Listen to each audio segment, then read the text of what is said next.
We are talking about the say no habit. Actually, it's so much deeper than that. It sounds so kind of easy, right? Like, if this is the say no habit. But in reality, what we're doing is we're looking people in the eye and we're saying, nope, can't do it for you.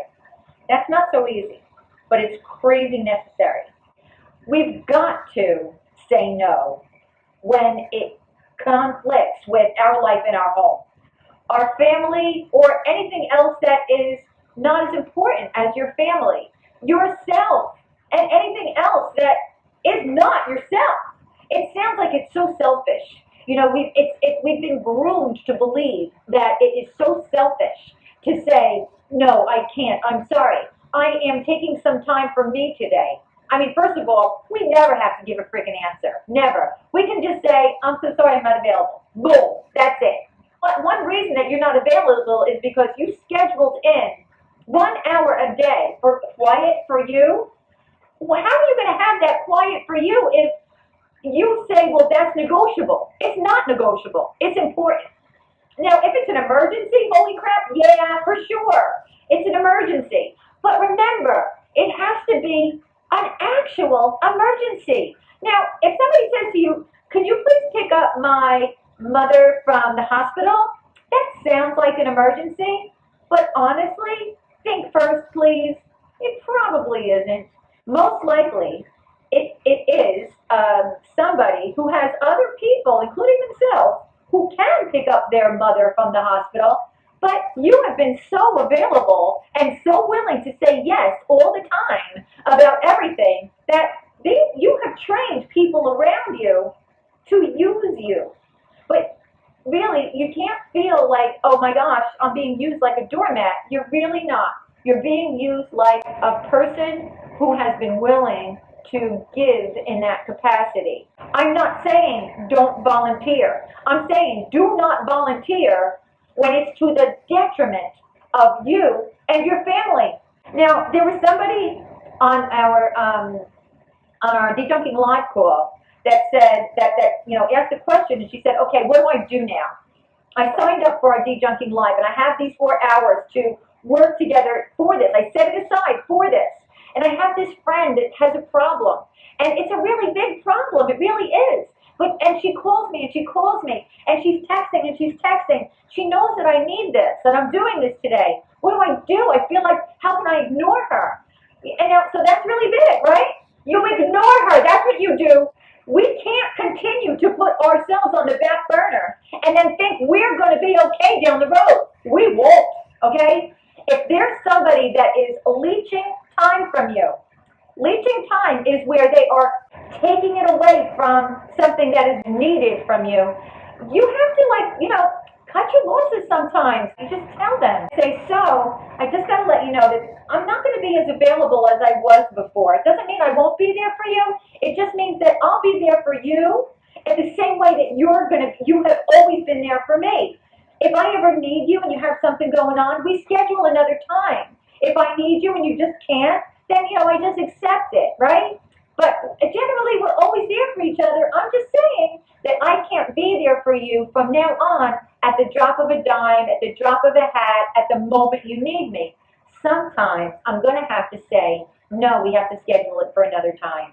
There might be some people that kind of put up a fuss, and that's only because they love you and they're afraid that you're going to change. And once they see that the only change that's going to be made is for the better, they'll come around, okay? So you've got to say no, and you've got to just stick to your program. What do they say? Well, what do they say? I say that nobody ever won the lottery and said, I'm going to quit home.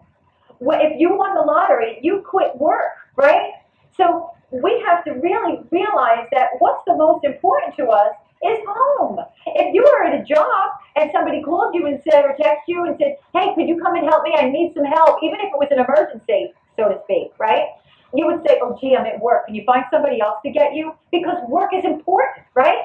You got to get it. Home is more important. Home and you are more important, okay? Now, there was one other thing I just wanted to mention. Oh, here. This doesn't only happen to the organizationally challenged, okay? I had a friend who was organizationally gifted to the nines, and she was in ministry, right?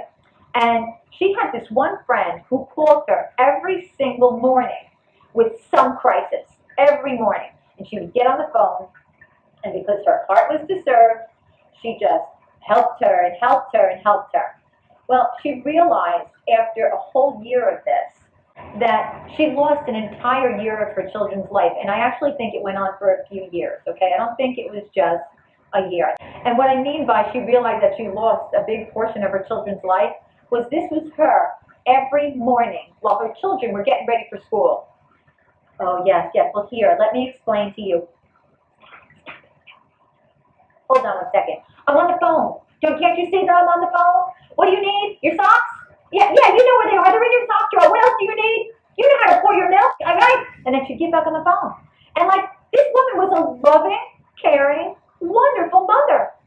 But when it came to this particular thing, because we think that giving is so sacred, we kind of like get distorted and twisted when it comes to what's the most important thing. We've got to be the observer.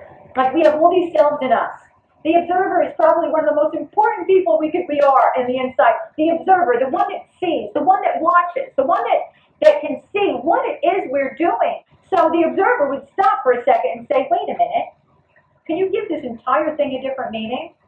Is it really that important to be on the phone with this woman now when your kids are getting ready? Your kids are the most important thing in your life at this moment in time. What should you be spending time on? This friend that you may not even know in another couple of years, or your children who you've been commissioned to take care of and raise, right? And another thing, too, is that you'll never get that time back with those little kids. Never. There's only that year in school and that age of that child. That friend that you're on the phone with, talk to her an hour from now. But you know what? What might happen, that friend, she might not be available an hour from now. Why is it okay for somebody else to not be available, but not you? See? So if you say to somebody, listen, I'd love to talk to you now, but I'm getting the kids off for school. I can talk to you at noon. And then they say to you, oh, gee, I'm so sorry, I can't talk to you at noon. I have Pilates. Okay, then. When can you talk to me? I can only talk to you now. Well, I'm sorry.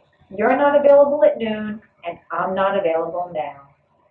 See ya, and hang the frig up. Okay? Every time you say no to somebody, realize that you can always reschedule that. Your no doesn't have to be a final no. It could just be a no for now. And if that other person can't come up with another time that will work for them, then they're going to have to find somebody else to help them. You see what I mean? So it's really one of the most important things to get. Because if we don't finally understand and just like let it seep into our hearts that what we have to do for home is important, that your life is important, what you're doing for your home, your family, and yourself is important, important enough to say no to anybody on the outside, anybody on the inside, and to you yourself. Oh, I really want to watch that show, but this is what I need to do now. And guess what? You're going to have to do that. You're going to have to say no to yourself too, because your life is important. And unless we give it that importance, it's always going to show on the outside. Well, this is what you get when you feel like something isn't important. And it's a habit, and it's something you have to practice. Nothing to beat yourself up over. It's just something that every time you notice you don't do it, you say, oh, look, I just said yes to somebody. If you can take it back, take it back. And if not, just notice it, put it in your files, and next time try to do better. Okay? If you'd like a copy of my book, Finally Organized, The Secrets That Professional Organizers Don't Even Know, click on the link. It'll only be available for free for a short time, so don't miss your chance. You got bugs called a bug eye. You cook, bake, and apple pie. If you show, you fix or tear, clean or clean my underwear. These are the things we do. The house is a mess with all the junk. The sink's clogged up with dinner time gunk. You pick up the phone and call Roto-Rooter to make it all work. You call the Tidy Tutor. think that was pretty good.